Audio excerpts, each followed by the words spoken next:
We have an absolute legendary giant from the world of business with us today.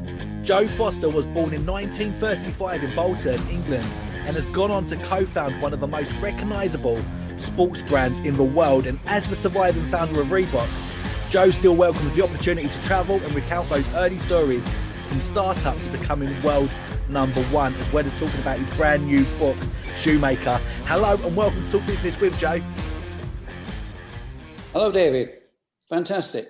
Very nice. Thank you for inviting me, in fact. It's absolutely nice to meet you. Thank you so much. Well, it's lovely to speak to you as well, Joe. We're really excited to do that today. You start your book with two brilliant confessions. You don't like running and you're a lousy shoemaker. Bearing this in mind, how did you come to create and develop one of the most successful ever running shoe brands, taking just under £4 billion during your time? Well, when you think about it, it's a family business. And we go back to 1895. My grandfather, he invented, or he certainly pioneered, spiked running shoes for athletes. So really, I was born into it. There's a bit of DNA there. Yeah. How do I manage it? Well, I was a sprinter, but and my father introduced me to running at a very early age, but I just didn't like it. Yeah. To me, it was like effort. Yeah. You know, without thinking. Yeah. I preferred the effort with thinking. So I became a badminton player and played that to a fairly good level. But my brother, Jeff, he was an athlete. He loved running. Yeah. And he loved cycling. Yeah. But as far as that's concerned, a shoemaker, well, again, shoemaking is repetitive, like a lot of things. And I don't think I'm built for being repetitive. I want to do other things. Yeah. And you know, that worked for Jeff and myself. Jeff loved being in the factory. That's what he wanted. And I think he loved the fact that I didn't. Yeah. Yeah. Well, that's a really interesting point I want to pick up on, because you founded this company with your brother Jeff, which some people will find interesting, because some people say that you shouldn't work with your friends and family. How did you make it work, and how did you both decide who would do what? Well, in the first place, we didn't live in each other's sort of company. We had our own company. We had our own friends, some joint friends. But you know, when we did national service, and it took us away from the family business, and we came back and we saw a business which was failing, and we think, why is it failing? Well, maybe my father and uncle, they'd gone through 2 world wars, so maybe they'd lost that energy that it takes to start thinking about a business.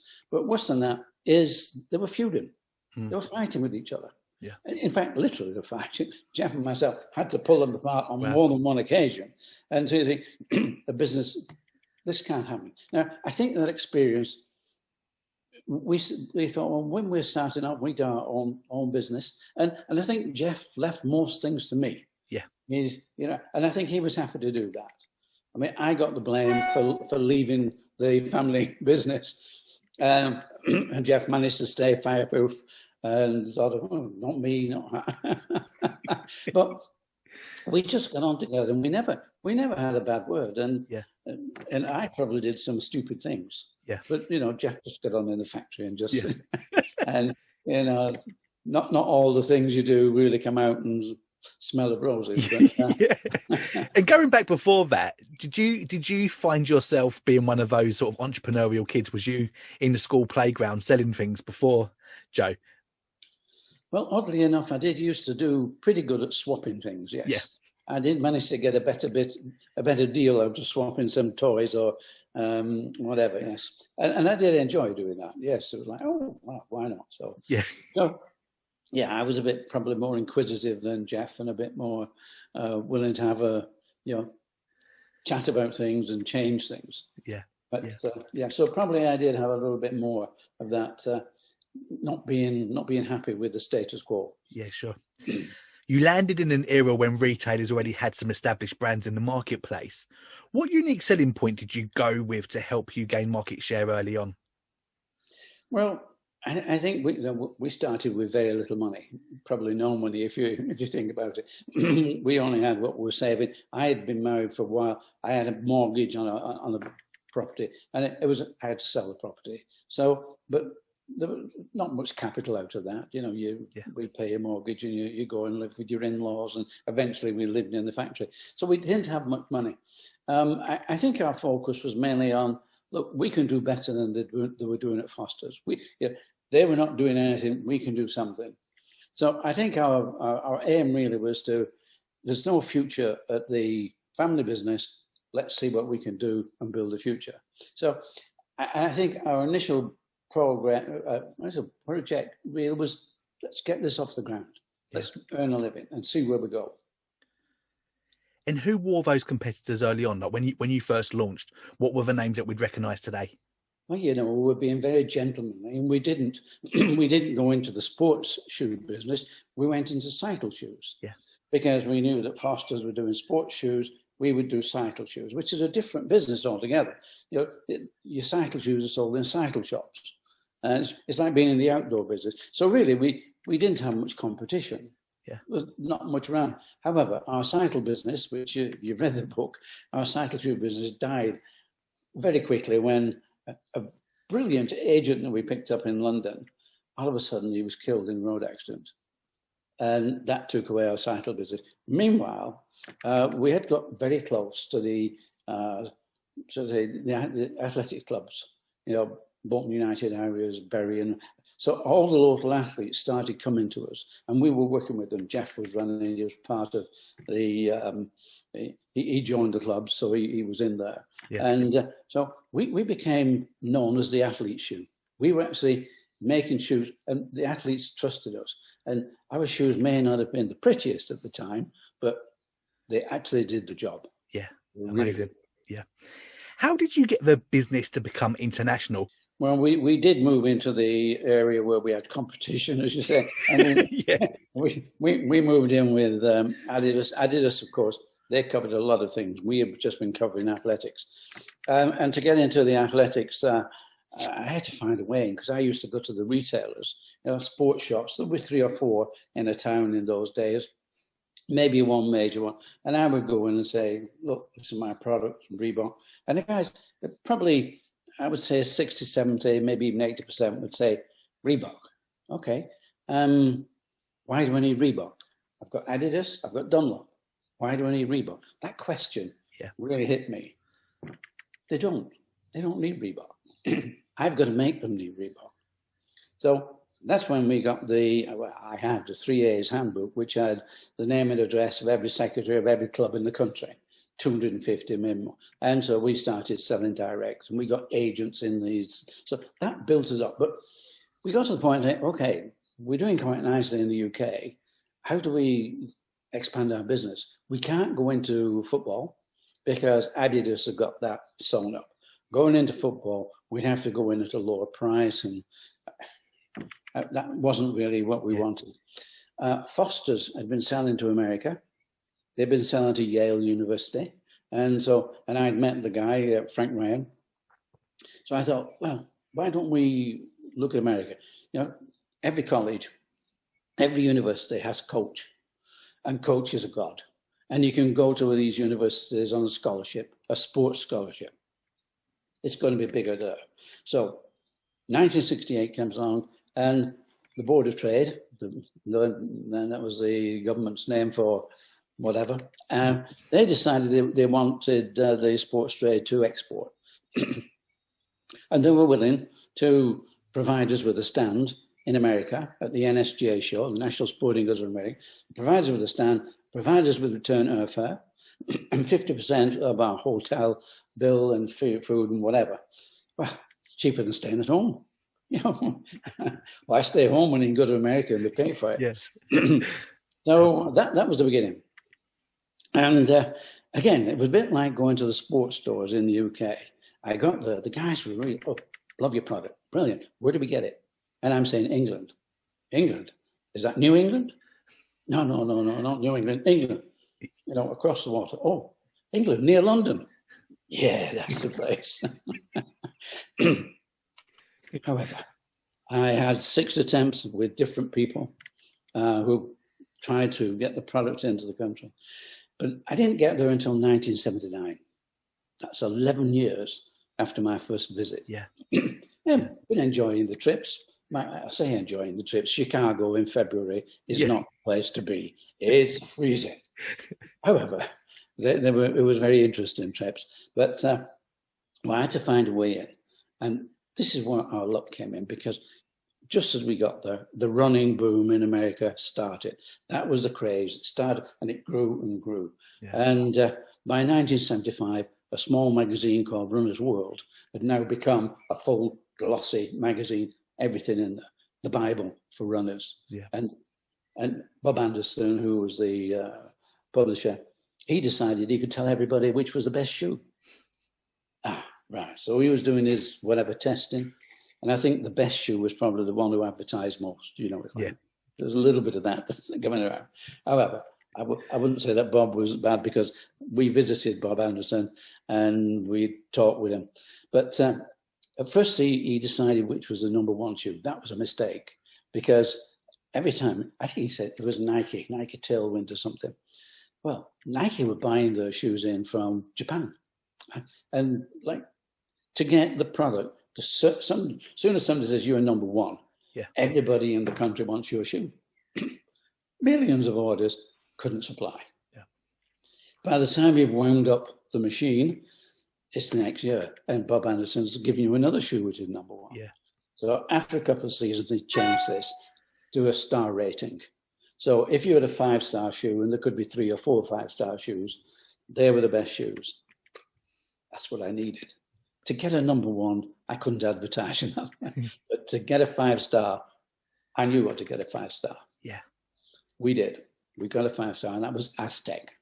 We designed it, made sure that, yes, this is going to be 90. We tested it out in 1978 at the Empire and the Commonwealth Games in Edmonton, and we got a lot of gold medals, and we did really well. We had Pascoe, we had Jenkins, Jeff Capes, and a few more. So we picked up a lot of medals. So by January 1979, I knew we would have a 5-star shoe that year. But the shoe magazine didn't come out until August. But so I get Kmart. Kmart comes on because running is going so big, everybody wants a piece of it. Yeah. And Kmart are big retailers throughout the country. They're big, but being that big, they wanted 25,000 pairs. And I knew if we got a 5-star shoe, we'd need help. So I had friends in the business, and Barter. I got Barter. They're the biggest shoe company in the world, and they said they would help. I had a friend working there. Oh yeah, they would help. That's okay. But then they wanted a better price. Well, that meant going to South Korea, to the Far East. Yeah. A bit like Nike were doing. They were going to Japan. We needed a better place. So I had that lined up as well. However, we're in February, and Paul Feynman also, he came around to the stand. And Paul Feynman, he was running Boston Camping. Boston Camping was a wholesaler of outdoor equipment, tents, fishing rods, you name it, that sort of thing. And I could tell he was a bit fed up with that. There was him, his brother, and his brother-in-law. The three of them were running this company, and he just needed something else. So he said, but Joe, love to be your distributor, but we need a 5-star shoe. And I said, come on, Paul, look at this. Yeah. Aztec, this is a 5-star shoe. I said, yeah, but nobody knows it's a 5-star shoe except you. They will do in August. Honest, I believe you. Okay. I went backwards and forwards to America to see Boston Camping, to see Kmart.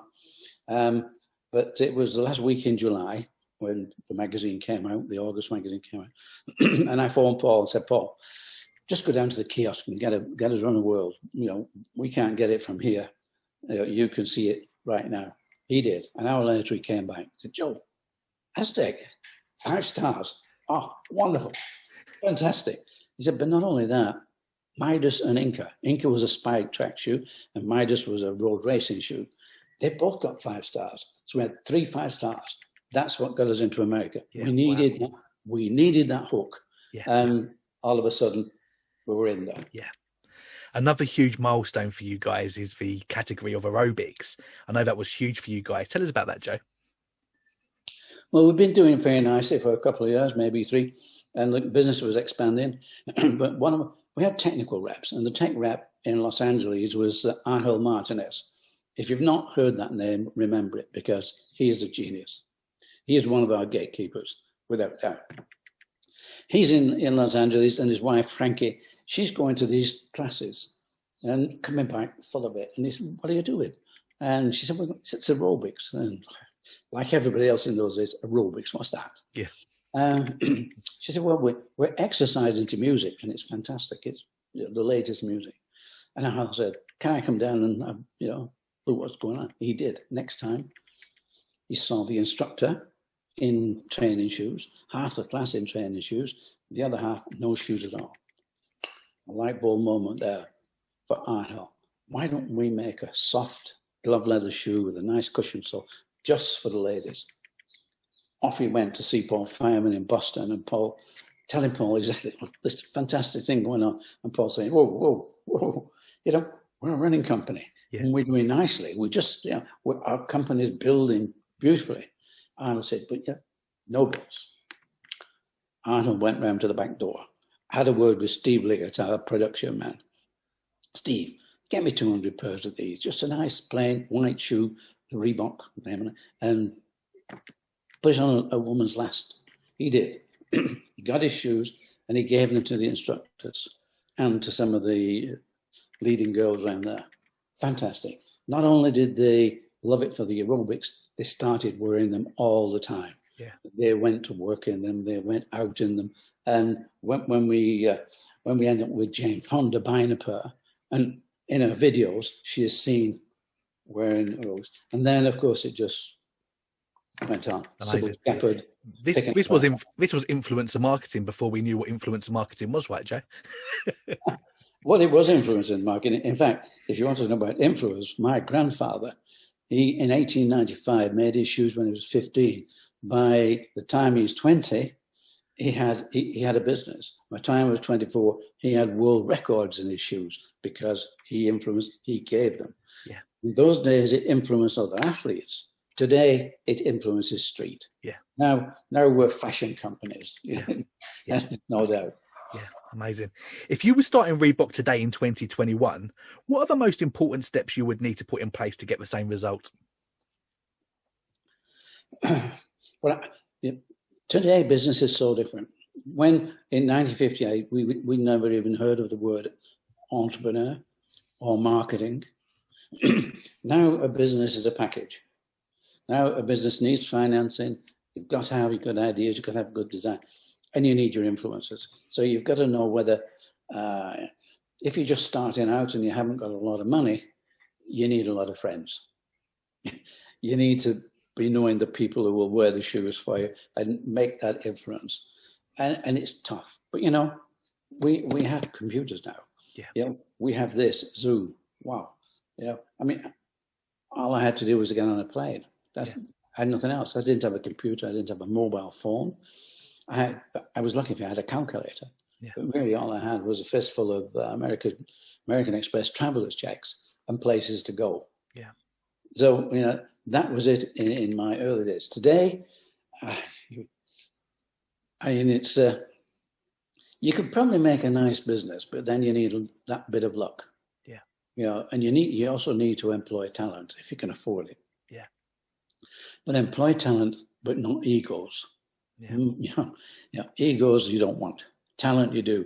And I'd rather have a person who will put so much effort into it that he might work a 10-hour day and doesn't even know it because he's loving it. Yeah. I'd rather have that energy because you've got to generate that energy. Yeah. You've got to be in love with your brand. Yeah. You've got to sort of sell it every time you speak to people, every time you meet people, and that energy has got to flow through everybody. So if you're starting, first thing, you need to be young. Yeah. Very young. Jeff and I was 23, Jeff 25. And so we left the parent company, and so what? What can go wrong? We're undefeatable. Doesn't matter. And if you do fail, it's just a step. Yeah. It's just, come on, we can go and do this better. Yeah. You learn something from it. So for anybody young is, by all means, do it. Get on, give it a try, and don't listen to too many people, because people will say, make a plan, do this, let somebody look at your plan. And what you find out is that this becomes so so difficult. When you're small, you're young, and you're just doing something off the seat of your pants. You've just got to get on with it. Yeah. And Excellent. give it a try. Yeah. Brilliant, Joe. Love it. A problem that all popular brands have is having to deal with counterfeit fake products. How did you guys deal with that, and how much of a problem was it for you? Well, and the biggest problem is the fact that you have your shoes made in the Far East and you're selling them in more often than, whilst globally, the large markets are in the West. And what happens with the factory? You give a factory, say, 4 million pairs a month, because we were averaging 5 million pairs a month when I left in '89. 5 million pairs a month for the corner. So you go to a factory and you might give them 2 million, and then okay, we need more in September or November. So you'd give them a 2 million, 4 million, 3 million, 2 million, and they would just put that together, and they say, well, that's 10 million or whatever it is, and they divide that by how many months and just keep making. Then what you would say is, oh, sales weren't so good this month. Well, we don't want that many, but they keep making them. Yeah. They just keep making them. And then if you don't pick up on that, they open the back door. Yeah. And the back door, they just sell them out.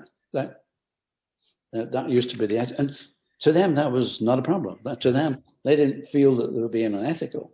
They got the materials, they got the workforce, and you can't just go up and down with the workforce. They just made the same amount of shoes. So that creates the atmosphere for we call it transshipping, but then they call it counterfeiting. Yeah. But it's your shoe. Yeah. It's still the genuine shoe. So unless you can really, I think they've got a lot of control on shoes now, but counterfeiting on T-shirts in particular, which is just a matter of just doing screen printing, and so many people still do that, and they get picked up for it. But imitation is it's the best compliment that you can have. Yeah. So it's something you have to put up with. Joe, when we used to be allowed out the house, there couldn't have been many days that would go by where you would walk down the street and not see your logo on either a T-shirt or a trainer. Did that still give you goosebumps, or did that wear off after a while? Did you feel like going up to people saying, "I made that"? Well, it's surprising because our business expanded through the American aerobics market from $9 million to $30 million to $90 million, $300 million, and then $900 million. I mean, it's just, and the whole thing overtook you. Yeah. Yes, it's brilliant. In fact, I saw a pair yesterday. Wow, Reebok's here, and we're in the middle of France. Yeah. And France is not known for buying Reebok, but you see a pair. Yeah. I still count them. It's one of the problems is you're looking down at legs and checking upon shoes. It becomes a hazard. It's something you do. They're not as visible these days since Adidas bought the company. But Adidas is selling the company. So I hope we're going to get somebody to come in and put some enthusiasm back into it. Yeah. And I'm here. If they want me to rally the troops, why not? We wouldn't. When I left in 1989, we were number one. We'd overtaken Adidas. We'd overtaken Nike. But that growth was so fast. Yeah, incredible. And I think in the long term, that wasn't too good for us. I think it meant that you were really chasing production rather than building strength. And I think that when Paul Feynman retired, he didn't manage to get the guy who could take the next step. Yeah. Because you can only go so far. Yeah. I was flying around the world 35,000 feet almost every week. And I was going around the world. I used to go around the world 3 times a year and visit. I put on 30 different distributors. After putting Paul Feynman on, I put 30. And so it was going around checking and then you get to, and we did Hollywood. We did Monte Carlo. Monte Carlo every year. We brought a lot of Hollywood people in to do the Princess Grace tennis tournament, the remembrance, and that was massive. But you do all these. We supplied Princess Diana, Harry, Wills, the royals. We supplied so many notable people. Yeah. And I went to so many events. Yeah. and you think, what am I doing? The challenge had gone. This is more meeting people and shaking hands, which is very nice. Thank you. Yeah. But there's a time when you think it's about time to step off this and just take it easy. Yeah. Because you wonder where it's going. But it was fantastic, yes. Yeah. And the company, I say, it grew fantastic. Yeah. Joe, what a life and what a story and what a book you've just written as well. Shoemaker. I was so excited to see that it's now coming out in a paperback version as well. And I know you guys are so kind.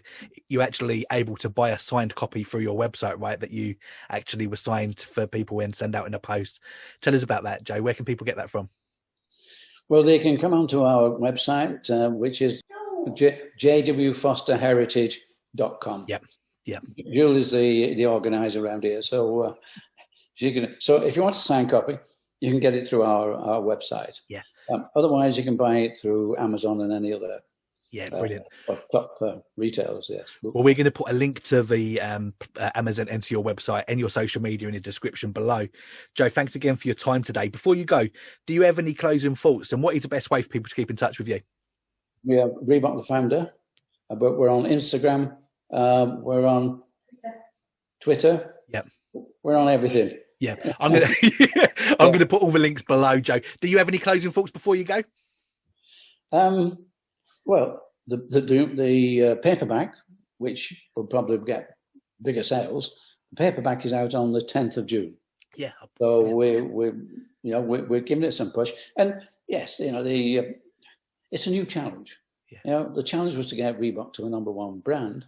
Now the challenge is to get Shoemaker to the #1 book. So we're doing that in the UK and in America. We're pushing it hard. So yeah, we want it to be a #1 book. Brilliant.